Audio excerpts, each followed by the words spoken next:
sedikit tentang waktu saya mau itu ke pantai Bengkung. Tahu pantai Bengkung yang di Malang itu? Bulan kemarin, bulan 7 ya, bulan 7 kan saya pulang Indo. Tapi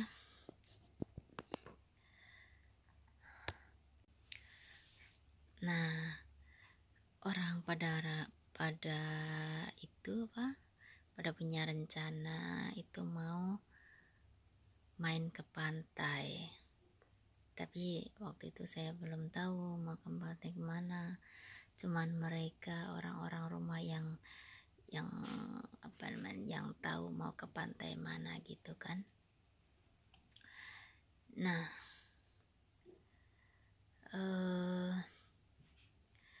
acaranya kan mau potong satu kambing, terus buat bikin sate gitu, bakar-bakaran di tepi pantai kayak gitu kan, nginep di sana. Nah, saya kan oke aja, saya ikut ya kan. Nah, sebelum saya pulang 1 minggu kalau tidak salah ya, 1 minggu sebelum saya pulang ke Indo ya, kamu tahu nggak, padahal saya sama sekali saya belum pernah tahu tempat itu, pantai itu saya belum pernah tahu, belum pernah ke sana. Nah, padahal saya juga belum tahu kan mau ke pantai mana, kan saya juga belum tahu. Nah, waktu malam saya tidur, pokoknya kayak kalau tidak salah 1 minggu sebelum saya pulang sih, nggak tahu itu, lupa saya pas malam apa itu saat saya bermimpi ya, sepertinya saya itu bermimpi ada di tepi pantai, di tepi pantai itu ada penginapannya seperti itu loh. Lah, saya nginap di tempat itu. Nah, habis itu ada salah satu penghuni pantai itulah, pasti kalian tahu kan tentang apa itu, bagaimana keadaan pantai itu, mitos-mitos pantai itu kan kalian tahu kan. Kalau saya sebelumnya saya tidak tahu setelah saya pulang itu. Nah, saya bermimpi sepertinya ada di tempat itu, dan ada sesosok perempuan ya, dia menemuin aku, dan aku sama perempuan itu ngobrol-ngobrol gitu, berdiri ngobrol di depan penginapan itu. Aku lupa juga itu waktu itu ngobrolnya apa. Habis itu udah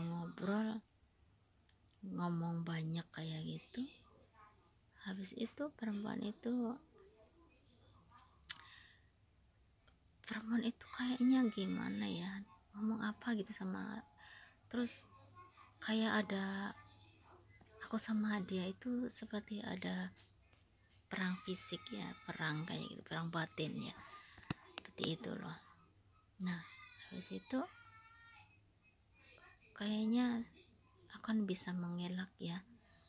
Nah, perempuan itu terus menghilangnya itu, dia seperti itu. Aku ingat waktu, kalau yang pernah lihat itu video Mas PM itu pasti lihat kan, waktu itu lo mau dipegang itu apa yang wanita berkemben itu.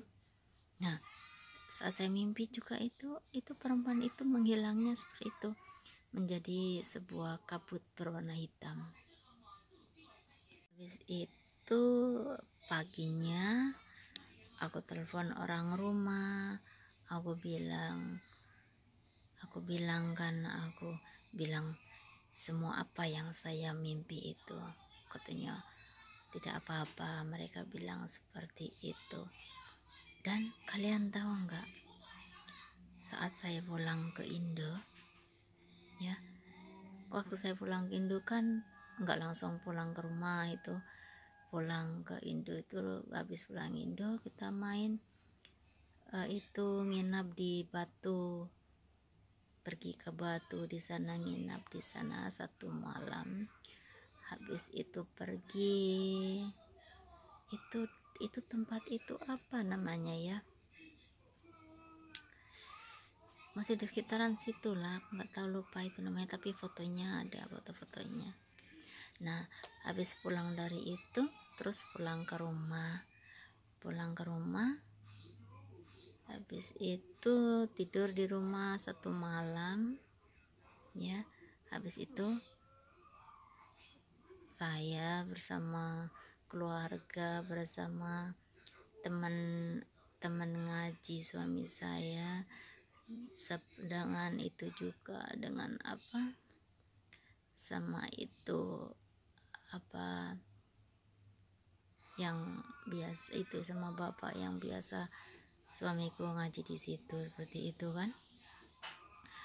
Nah, kita satu bus besar itu pergi ke pantai sana, terus nginap di sana. Saya kaget waktu sampai sana, maksudnya apa yang saya lihat dalam mimpi itu benar-benar itu di tempat itu gitu loh. Saat saya masuk ke penginapan itu ya, saya sudah merasakan yang pokoknya saya ngerasain lah kalau di situ di tempat itu, kamar-kamar situ ada sesuatu seperti itu ya. Habis itu aku suruh ibu-ibu semua, orang tua tidur di kamar itu malamnya ya, dan saya tidur di depan rumah. Itu di pelataran itu kan ada panah, ada tekelnya di situ kan. Nah, di pendopo lah macam gitu. Nah, saya tidur di situ sama anak-anak cowok-cowok lainnya gitu, sama suami saya tidur di situ, udah itu ada tikernya juga. Habis itu apa namanya, tapi waktu saya di situ tidur ya malam situ, saya tidak ngerasain apa-apa, maksudnya tidak mimpi apapun, tidak. Nah, tapi ada sesuatu yang itu waktu pagi itu kan, pagi-pagi bangun tuh langsung naik ke atas ya, itu yang lewat hutannya itu yang itu masuk, terus itu naik di atas karang yang di tepi di tengah laut itu, tapi nggak di tengah laut lah, tapi kan kalau mau ke situ kan harus muter itu kan.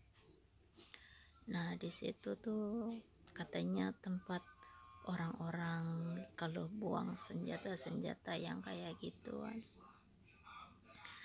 Ada yang di tepi itu, ada juga videonya itu yang airnya bergelombang, yang bawahnya katanya tidak boleh orang berenang di situ. Saat saya naik ke atas itu saya merasakan sesuatu, terus saya ajak suami saya turun ke bawah. Kamu tahu nggak, waktu kami mau pulang ya, siap-siap mau pulang, terus udah pulang itu mungkin lagi belum jauh meninggalkan tempat itulah, ada pemuda yang jatuh, lalu dia itu ketemunya jauh dari tempat itu ya. Mungkin ya kalau waktu dalam mimpi itu saya tidak bisa mengalahkan itu wanita, itu perempuan itu ya. Mungkin waktu saya kunjung ke sana, mungkin saya yang menjadi korbannya. Tapi alhamdulillah yang kuasa masih sayang. Makanya saya kan kalau mimpi itu sangat takut. Karena tidak itulah, tapi kadang-kadang seperti itu. Karena saya banyak mimpi-mimpi saya yang jadi nyata kayak itu, kenyataan kayak gitu. Saya kalau mimpi itu takut. Tapi saya kalau dalam mimpi saya dalam bahaya ya, itu pasti ada yang datang menolong saya. Seperti itu guys. Makanya saya juga orangnya itu tidak boleh mengucap sembarangan, tidak boleh.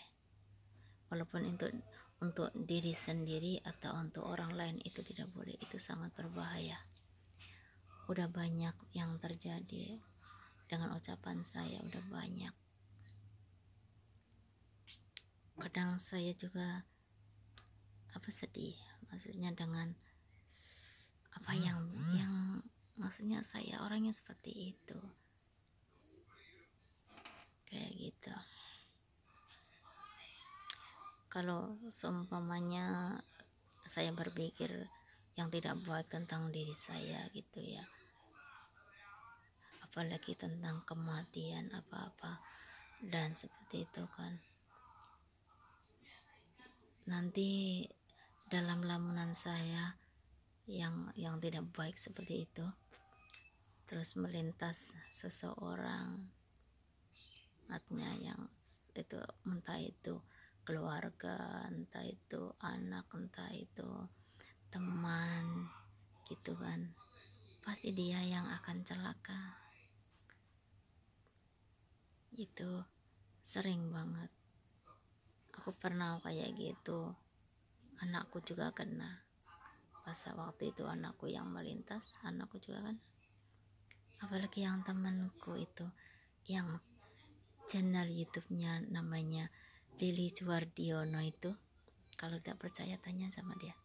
Dia sering banget marahin aku karena dia my best friend. Pasti kalau saya sedih, kalau saya berpikir yang bukan-bukan gitu ya, kan dia pasti juga kan pasti ada dalam pikiran saya mintas. Sering banget dia itu kalau naik mobil apa mau kecelakaan itu sering banget.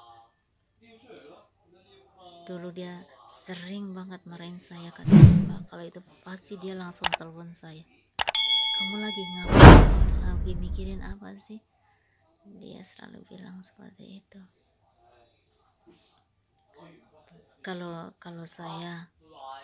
saya baik-baik sama orang dan orang itu langsung bentak-bentak saya atau ngomong yang tidak baik sama saya seperti itu ya, itu kadang kalau saya tidak bisa ngontrol itu kadang-kadang langsung keluar dari mulut saya itu sumpah serapah buat orang tersebut, dan itu pun akan benar-benar terjadi. Makanya saya kadang gimana ya,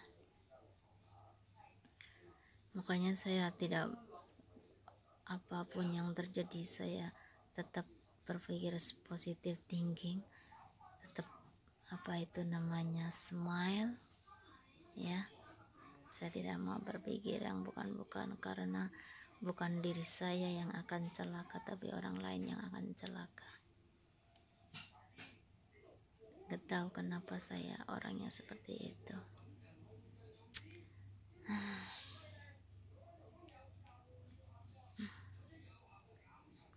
Takut, bukan orang seperti saya ini bukannya senang saya bisa ini bisa gitu, tidak, tapi malah takut